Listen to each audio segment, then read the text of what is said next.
ਮੈਂ ਕਹਿੰਦਾ ਤੁਸੀਂ ਹੱਸਦਾ ਵਸਦਾ ਘਰ ਹੋਵੇ ਜਿਹਦੇ ਚ ਭਰਾ ਮਾਂ ਪਿਓ ਆਪਸ ਚ ਇੰਝ ਰੱਚੇ ਹੋਣ, ਇਦਾਂ ਦਾ ਹਿਸਾਬ ਹੋਵੇ ਕਿਉਂ ਕਵੇ ਨਹੀਂ ਭਾਈ ਆਪ ਰੋਟੀ ਖਾएंगे तो मैंने खानी है। ਮੁਹੱਬਤ 15 ਮਿੰਟ ਇਹਨੂੰ ਉਸ ਘਰ ਚੋਂ ਫਰਾ ਕੇ ਸਾਰਿਆਂ ਨਾਲ ਥੋੜੀ ਥੋੜੀ ਗੱਲ ਕਰਕੇ ਕਹਿੰਦੇ ਜੇ ਉਹਨਾਂ ਸਾਰਿਆਂ ਦੇ ਨਾਸ਼ਤੇ ਲਹਿਦਾ ਲਹਿਦਾ ਨਾ ਆਉਣ ਤੇ ਗੱਲ ਕਰੀ। ਬਿਲਕੁਲ ਉਹ ਇੱਕ ਦੂਜੇ ਨੂੰ ਕਹਿਣਗੇ ਇਸਕਾ ਲਹਿਦਾ ਲੈ ਕੇ ਨਾ ਮੇਰਾ ਲਹਿਦਾ ਲੈ ਕੇ ਆਉਣਾ। ਇਹ ਐਡੀ ਵੱਡੀ ਆਈਟਮ ਆ। ਜੀ ਉਹ ਸ਼ੋਅ ਹੋਇਆ ਕਿਹੜਾ? ਜਿਹ ਚ ਨੋਨੀ ਮੈਨੂੰ ਛੇੜਦਾ ਵੇ। ਹਾਂ। ਉਹਦੇ ਵਿੱਚ ਭਾਣ ਉਹਨੇ ਇੱਕ ਗੱਲ ਕੀਤੀ, ਹਾਲਾਂਕਿ ਉਹ ਸਕ੍ਰਿਪਟ ਤੋਂ ਹਟ ਕੇ ਸੀ, ਉਹਦਾ ਕੋਈ ਤਲਕ ਨਹੀਂ ਵਿੱਚ। ਕਿਹੜੀ? ਅਗਰ ਤੂੰ ਬਾਸ ਨੰਬਰ ਤਾਂ ਕੁੜੀ ਦਾ ਲੈ ਕੇ ਕੋਲੋੜ ਮੰਗਾਉਂਦਾ ਰਿਹਾ ਜੇ ਹਾਂ ਠੀਕ ਆ। ਉਸ ਗੱਲ ਤੋਂ ਇੱਕ ਮਿੰਟ, ਉਸ ਗੱਲ ਤੋਂ ਲਾਲੇ ਨੇ ਇੱਥੋਂ ਫੜਿਆ ਹੈ, ਮੈਨੂੰ ਅਜੇ ਪਤਾ ਹੋ ਗਿਆ। ਉਹ ਤੇਰੇ ਕੋਲ ਮੈਂ ਸੋਰੀ ਨਹੀਂ ਕੀਤੀ, ਇਹ ਵਿਚਾਰਾ ਮੇਰਾ ਮੈਂ ਸੋਰੀ ਕੀਤੀ। ਇਹਨੇ ਮੈਨੂੰ ਮੇਰੀ ਗਲਤੀ ਮੈਂ ਮੰਨਦਾ। ਇਹਨੇ ਮੈਨੂੰ ਕਿਹਾ ਫੈਸਲ ਭਾਈ ਉਹ ਤੁਹਾਨੂੰ ਸ਼ੋਅ 'ਚ ਗੱਲ ਉਹ ਤੂੰ ਕਰਦਾ ਵਾ ਇਦਾਂ। ਨਹੀਂ ਉਸਤਾਦ ਜੀ, ਮੈਂ ਇਹਦੇ ਨਾਲ ਸੋਰੀ ਕੀਤੀ। ਕਹਿੰਦਾ ਯਾਰ ਤੇਰਾ ਮੇਰਾ ਪਰਸਨਲ ਮੈਟਰ ਸੀ, ਸ਼ੋਅ 'ਚ ਡਿਸਕਸ ਨਹੀਂ।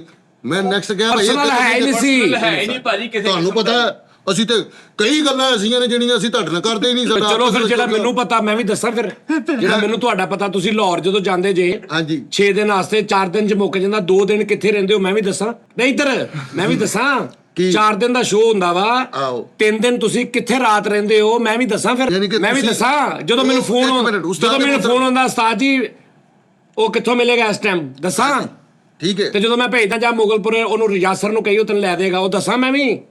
ਉਹਦਾ ਮੇਰਾ ਯਰਾਨਾ ਅਸੀਂ ਤੁਹਾਡੀਆਂ ਸੱਚੀਆਂ ਲਗਾ ਰਹੇ ਆ। ਮੈਂ ਫਿਰ ਜਾਣ ਦਿਓ ਨਾ ਕਰੋ ਉਹਦੇ ਨਾਲ ਇਦਾਂ। ਜੇ ਭਰਮ ਭਾ ਬਣਿਆ ਤੈਨੂੰ ਬਣਿਆ ਰਹਿਣ ਦੋ। ਹਾਂ। ਇੱਥੇ ਝੂਠੀਆਂ ਬੋਲੋਗੇ ਤੇ ਸੱਚੀਆਂ ਖੁੱਲਣਗੀਆਂ। ਘਰ ਵੜਨ ਜੋ ਕਿਹੜੀ ਰਹਿਣਾ ਤੁਸੀਂ। ਹਾਂ ਫੈਸਲ ਡਰਾਮੇ ਨਾਮ ਪੈ ਸਮਝ ਆ ਰਹੀ ਆ?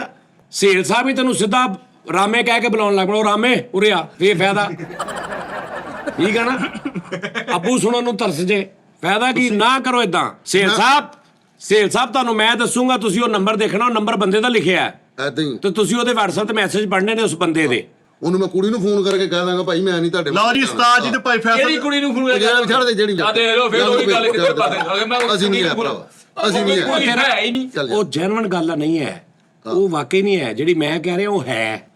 ਓਕੇ ਤੇਰੇ ਵਾਲੀ ਤਾਂ ਨਹੀਂ ਹੈ। ਉਹਦੀ ਆਦਤ ਹੈ ਇਹਨੂੰ ਕਹਿ ਦੇਵੇ ਇਹਨੂੰ ਕਹਿ ਦੇਵੇ। ਜਿਹੜੀ ਮੈਂ ਕਹਿ ਰਿਹਾ ਉਹ ਹੈ।